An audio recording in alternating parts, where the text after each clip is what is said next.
अस्सलाम वालेकुम viewers, welcome back to my YouTube channel daily tips with Asma. आज के इस वीडियो में हम आपको बताएंगे बसास नाम के बारे में अनोखी और दिलचस्प मालूमात। बसास नाम का शुमार लड़कों के नामों में होता है।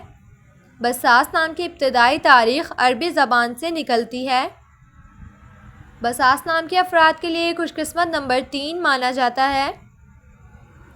माहिरीन के मुताबिक बसास नाम के लड़के बहुत समझदार होते हैं। बसास नाम का मतलब है चमकती आँखों वाला। बसास नाम के लड़कों के लिए खुशकिस्मत दिनों में जुमेरात और जुम्मे का दिन शामिल है। बसास नाम के अफराद के लिए मुआफ़िक रंगों में जामनी और जंगनुमा रंग शामिल हैं। बसास नाम के अफराद के लिए मुआफ़िक पत्थरों में नीलम पत्थर शामिल है।